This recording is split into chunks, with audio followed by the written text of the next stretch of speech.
Hello student, आज के video में हम लोग torque acting on dipole in uniform electric field study करेंगे। इस टॉपिक के अंतर्गत हम डाइपोल पर लगने वाले टॉर्क के मैग्नीट्यूड और डायरेक्शन को स्टडी करेंगे और साथ साथ कुछ स्पेशल केस भी स्टडी करेंगे। तो टॉपिक स्टार्ट करते हैं। मैंने एक रीजन यूनिफॉर्म इलेक्ट्रिक फील्ड का कंसिडर कर लिया है जिसमें 3 parallel electric field lines represent किए गए हैं। यह रीजन यूनिफॉर्म इलेक्ट्रिक फील्ड का है। इस रीजन में हमने एक डाइपोल प्लेस्ड कर दिया। वो डाइपोल ए बी है, दो चार्ज -q और +q से बना है। इस डाइपोल का डाइपोल मोमेंट p वेक्टर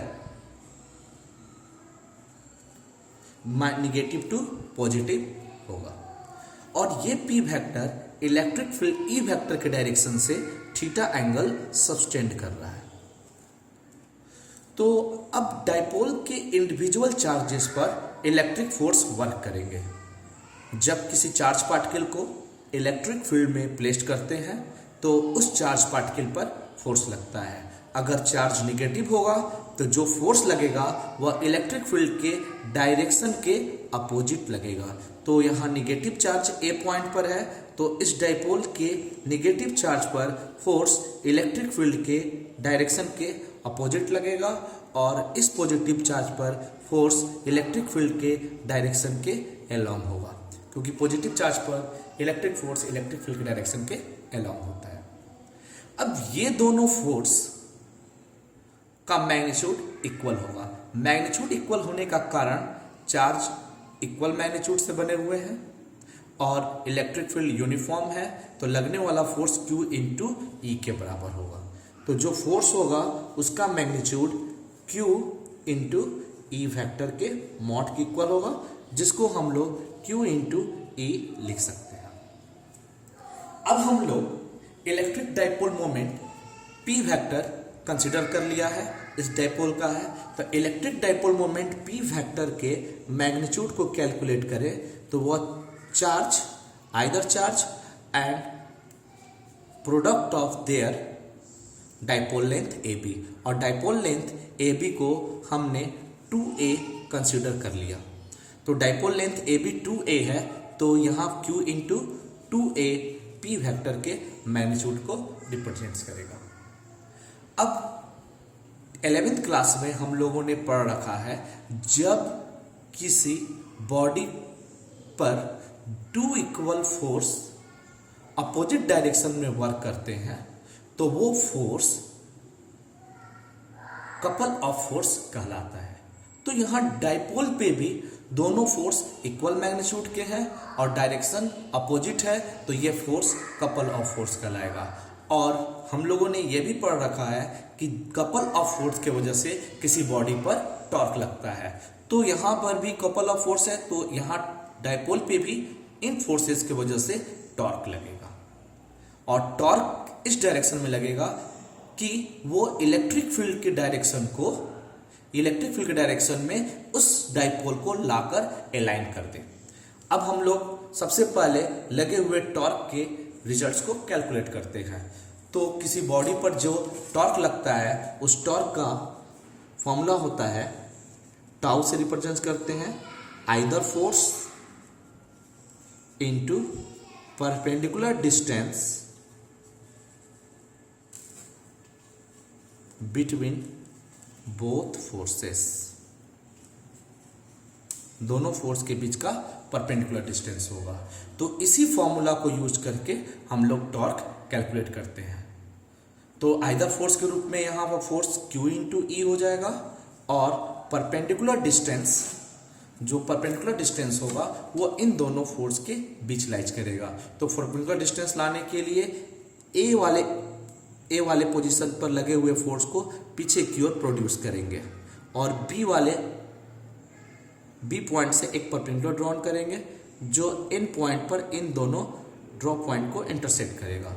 तो इनके बीच का जो ये डिस्टेंस हुआ Bn, यही ये दोनों के बीच के परपेंडिकुलर डिस्टेंस को रिप्रेजेंट करेगा। तो यहाँ Bn परपेंडिकुलर डिस्टेंस हो गया।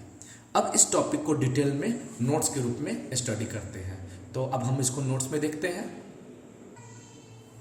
तो इसके लिए हम लोगों ने एक डाइपोल ए बी कंसीडर कर लिया, जो दो चार्ज -q + q से बना हुआ है, और वो इलेक्ट्रिक फील्ड में इस तरह रखा हुआ है कि वो इलेक्ट्रिक फील्ड से इसका dipole moment p vector form करे, यानी थीटा एंगल सबटेंड करे। p वेक्टर जो है इलेक्ट्रिक फील्ड e वेक्टर से थीटा एंगल सबटेंड करे। तो जैसा कि अभी हम लोगों ने देखा, ये इलेक्ट्रिक फील्ड रीजन हो गया। यहाँ पर दो चार्ज रखे हुए हैं डाइपोल के, -q पर अपोजिट डायरेक्शन में फोर्स लग रहे हैं, +q पर इलेक्ट्रिक फील्ड के डायरेक्शन के अलोंग फोर्स लग रहे हैं। तो इन दोनों कपल ऑफ फोर्स के वजह से टॉर्क लगेगा। तो सबसे पहले इस पर जो मैग्नीट्यूड ऑफ द फोर्स होगा वह F = q × E के इक्वल हो गया। अब यहाँ both forces are equal in magnitude but opposite in direction, so both forces we have such couple of forces. तो due to the couple of forces torque will be acting on the dipole. ये dipole पर torque लगेगा। Torque का जो magnitude होगा, magnitude of either force into perpendicular distance between both forces. तो अब torque को अगर हम टाउ से रिप्रेजेंट करें तो टाउ = लिख सकते हैं, टाउ = लिख सकते हैं force QE I × perpendicular distance BN। तो यहां पर परपेंडिकुलर डिस्टेंस हम लोग ड्रॉ कर लिए हैं BN। तो अब इस परपेंडिकुलर डिस्टेंस में हम लोग ये देख रहे हैं कि ये लाइन और AN दोनों एक दूसरे के पैरेलल है। अब ये पैरेलल है तो ये भी एंगल क्या हो गया, थीटा। तो इस तरह हमें एक ट्रायंगल मिला ANB। तो इन ट्रायंगल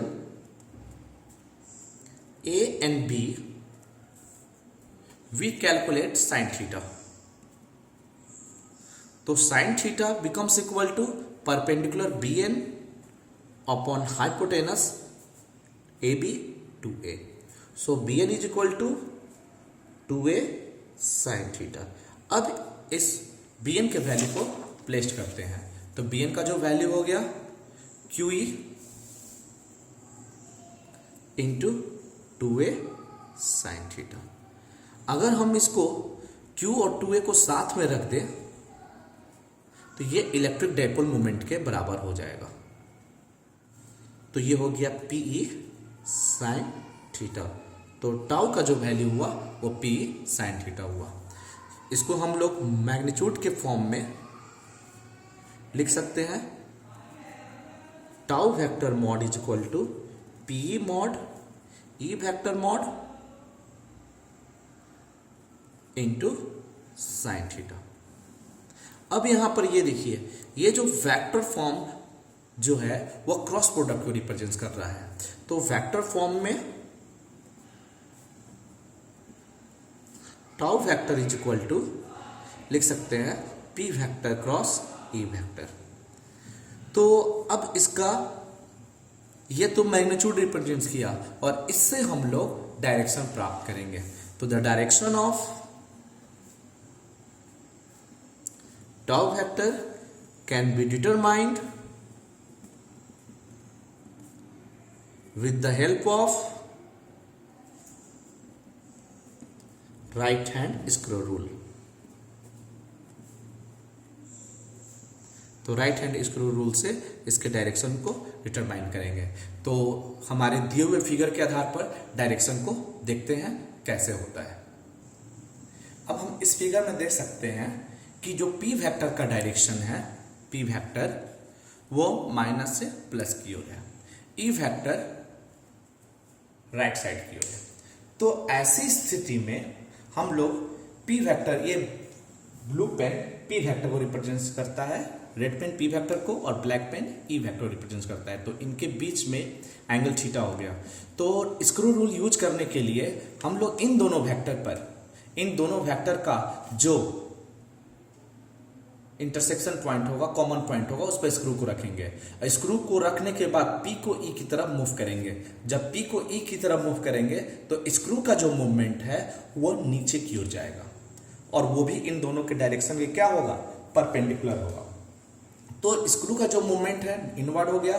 तो ये प्लेन ऑफ पेपर के इनवर्ड डायरेक्शन में है, जो प्लेन ऑफ पेपर के परपेंडिकुलर है।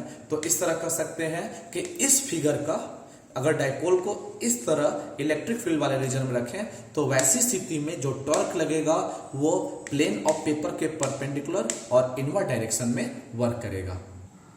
तो हम लिख सकते हैं according to the given situation of electric dipole in uniform electric field the direction of torque is perpendicular to the plane of paper in inward direction. तो इस तरह हम लोग मैग्नीट्यूड और direction right hand screw rule से calculate कर लिए। अब इसके कुछ स्पेशल केसेस को स्टडी करेंगे। स्पेशल केस में हम लोग पहला केस पढ़ेंगे कि जब डाइपोल का डाइपोल मोमेंट और यूनिफॉर्म इलेक्ट्रिक फील्ड दोनों सेम डायरेक्शन में हो, यानी दोनों एक दूसरे के पैरेलल हो, तो ऐसी स्थिति में थीटा का value then theta is equal to 0 degree. अगर हम लोग ये इलेक्ट्रिक फील्ड कंसीडर कर ले और कंसीडर ये करें कि ये डाइपोल का ए चार्ज माइनस क्यू कंटेन कर रहा है और बी वाला प्लस क्यू चार्ज कंटेन कर रहा है, तो डाइपोल का डाइपोल मोमेंट ए से बी की ओर जाएगा। तो ये पी वेक्टर हो गया, इलेक्ट्रिक फील्ड ई वेक्टर, तो दोनों के बीच का एंगल कितना हो गया? 0 डिग्री हो गया।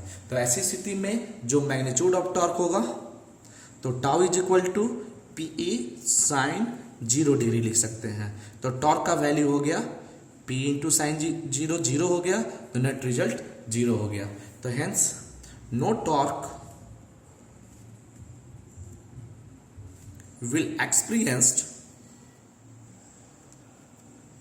will be experienced from the dipole. This is the situation of stable equilibrium. यह स्टेबल इक्विलिब्रियम का सिचुएशन है। तो इस पॉइंट को अंडरलाइन करते हैं और इस चीज को अब हम समझेंगे कि ये स्टेबल इक्विलिब्रियम का कैसे सिचुएशन है। तो सबसे पहले हम लोग समझते हैं कि स्टेबल इक्विलिब्रियम होता क्या है। इसके लिए मैंने फिर से एक इलेक्ट्रिक फील्ड ले लिया, ये यूनिफॉर्म इलेक्ट्रिक फील्ड को रिप्रेजेंट करता है। अब यहां पर मैंने वही दो चार्ज माइनस क्यू जो ए पोजीशन पे था plus Q charge B position पे था। तो इलेक्ट्रिक फील्ड का electric dipole moment P vector E vector के डायरेक्शन के अलोंग होगा। अब हम लोग स्टेबल इक्विलिब्रियम को समझते हैं। स्टेबल इक्विलिब्रियम का अर्थ यह हुआ कि जब कोई बॉडी जिस इनिशियल पोजीशन में रखा हो, अगर उस बॉडी को उस इनिशियल पोजीशन से हम लोग स्लाइटली डिस्प्लेस्ड करते हैं, अगर हम उस पोजीशन से डिस्प्लेस करें और बॉडी वापस उसी पोजीशन को रीगेन कर लेता है, तो वैसे पोजीशन को हम लोग स्टेबल इक्विलिब्रियम कहते हैं। जरा हम डाइपोल के बारे में समझते हैं। इलेक्ट्रिक डाइपोल का डाइपोल मोमेंट ये रहा पी वेक्टर, तो इस पेन को हम लोग इलेक्ट्रिक डाइपोल कंसीडर कर रहे हैं। अगर हम इसके डाइपोल को इस पोजीशन से स्लाइटली डिस्प्लेस कर देते हैं, स्लाइटली ऊपर करें या इस पोजीशन से स्लाइटली नीचे कर देते हैं, तो दोनों की स्थिति में वो अगर अपने इसी पोजीशन को रीगेन कर ले तो ऐसा कंडीशन स्टेबल इक्विलिब्रियम कहलाता है। तो अभी हम इस पोजीशन को कंसीडर कर लिए। मान लिया डाइपोल को मैंने इस पोजीशन पे लाकर रख दिया। जब डाइपोल को इस पोजीशन पे लाकर रख दिया तो यहां चार्ज आ गया प्लस क्यू और यहां चार्ज आ गया माइनस क्यू। अब इस चार्ज को इस पोजीशन पर आने पर फोर्स तो इसी डायरेक्शन में लगेंगे, क्योंकि प्लस क्यू वाले पर फोर्स इलेक्ट्रिक फील्ड के अलोंग, माइनस क्यू वाले पर इलेक्ट्रिक फील्ड के डायरेक्शन के अपोजिट लगेंगे। तो ये दोनों फोर्स इस डाइपोल पर लगने पर इस डाइपोल को वापस क्लॉकवाइज डायरेक्शन के सेंस में लाकर उसके इलेक्ट्रिक फील्ड के डायरेक्शन में अलाइन कर देगा। लेकिन जब हम इसको नीचे से मूव कराएं, अब डाइपोल को थोड़ा नीचे डिस्प्लेस कर लिए, तो अब प्लस क्यू चार्ज यहां आ गया और वैसी स्थिति में माइनस क्यू चार्ज यहां चला गया। तो इस पर फोर्स फिर से इलेक्ट्रिक फील्ड के डायरेक्शन के अलोंग और इस पर फोर्स फिर से इलेक्ट्रिक फील्ड के डायरेक्शन के अपोजिट, और ये दोनों फोर्स कपल ऑफ फोर्स फिर से इस पर टॉर्क लगाकर इसको वापस इसी पोजीशन पर लाकर मेंटेन कर देगा। तो जब भी हम इसको इसके पोजीशन से डिस्प्लेस कर रहे हैं तो ऐसी सिचुएशन में ये ए और बी पोजीशन अपने नेचुरल पोजीशन यानी इनिशियल पोजीशन को रीगेन कर ले रहा है। तो इस तरह कह सकते हैं कि जब पी वेक्टर और ई वेक्टर एक दूसरे के पैरेलल हो तो वैसी स्थिति में ये डाइपोल स्टेबल इक्विलिब्रियम की स्थिति में होता है और इस इक्विलिब्रियम में नेट टॉर्क 0 लगेगा। अब हम लोग केस 2 पढ़ते हैं। केस 2 में पढ़ेंगे कि if P vector and E vector both are anti parallel. तो एंटी पैरेलल है केस में थीटा 180 डिग्री होगा। जब थीटा 180 डिग्री होगा तो सबसे पहले मैंने एक यूनिफॉर्म इलेक्ट्रिक फील्ड का रीजन कंसीडर कर लिया, इसमें डाइपोल को मैंने उल्टा रख दिया। अब ए और बी निगेटिव चार्ज और ये पॉजिटिव चार्ज, तो इलेक्ट्रिक डाइपोल मोमेंट का डायरेक्शन ए से बी। तो अब यहाँ पर हम देख रहे हैं कि पी वेक्टर और ई वेक्टर दोनों एक दूसरे से अपोजिट है, तो एंगल 120 हो गया। तो ऐसी स्थिति में भी जो टॉर्क लगेगा वो पी साइन x80 से कैलकुलेट होगा रखकर, और साइन x80 भी 0, तो नेट टॉर्क क्या हो गया, 0 हो गया। तो इस सिचुएशन में भी नेट टॉर्क 0 होता है। कह सकते हैं in this condition no torque acting on the dipole. तो ये कंडीशन अनस्टेबल इक्विलिब्रियम का कंडीशन है। This is the condition for unstable equilibrium.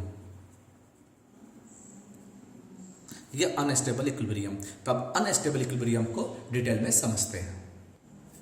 अब मैंने एक रीजन यूनिफॉर्म इलेक्ट्रिक फील्ड का कंसीडर कर लिया। इसमें इलेक्ट्रिक डाइपोल को इस तरह रखे हैं कि पी वेक्टर और ई वेक्टर एक दूसरे के अपोजिट हो। अनस्टेबल इक्विलिब्रियम में क्या होता है, जब किसी बॉडी को उसके ओरिजिनल पोजीशन से डिस्प्लेस करें तो अब वो पोजीशन का डिस्प्लेसमेंट स्मॉल डिस्प्लेसमेंट होगा, तो उसके स्लाइटली डिस्प्लेस करेंगे। अगर स्लाइटली डिस्प्लेस करेंगे तो बॉडी अगर अपने ओरिजिनल यानी इनिशियल पोजीशन को रिगेन नहीं कर पाता है, मेंटेन नहीं कर पाता है, तो वो कंडीशन अनस्टेबल इक्विलिब्रियम में होगा। अब हम लोग डाइपोल के केस में पढ़ते हैं।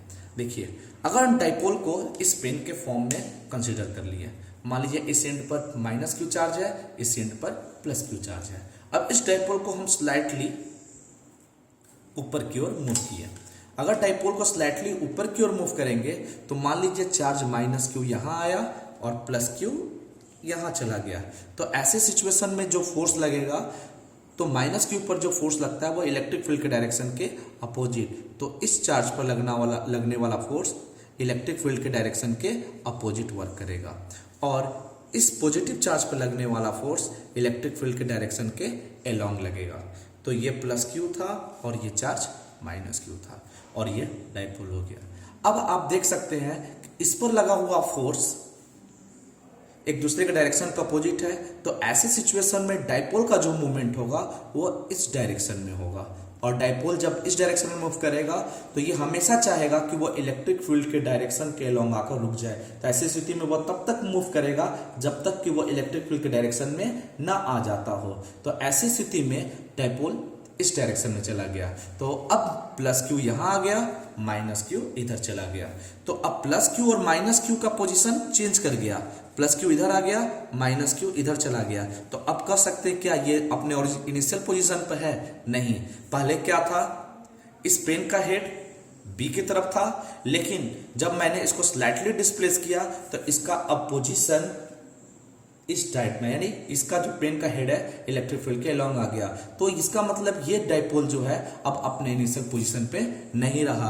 तो ऐसी इस कंडीशन के आधार पर कह सकते हैं कि ये जो इक्विलिब्रियम था वो अनस्टेबल इक्विलिब्रियम था, यानी कि टॉर्क तो 0 था ही, लेकिन वह अनस्टेबल रूप से वो डाइपोल रुका हुआ था, इक्विलिब्रियम के फॉर्म में था। तो याद रखना होगा कि जब पी वेक्टर और ई वेक्टर एक दूसरे के डायरेक्शन का अपोजिट होते हैं तो डाइपोल अनस्टेबल इक्विलिब्रियम के रूप में एग्जिस्ट करता है। केस 3 पढ़ते हैं। केस 3 में हम लोग ये स्टडी करेंगे कि P vector and E vector both are perpendicular to each other. तो यहाँ पी वेक्टर और ई वेक्टर एक दूसरे को परपेंडिकुलर कंसिडर कर लिए, तो थीटा 90 डिग्री हो गया।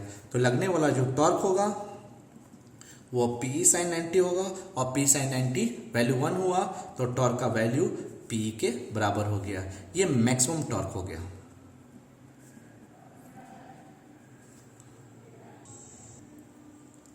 Hence, in this condition, maximum torque will be experienced in the dipole, on the dipole.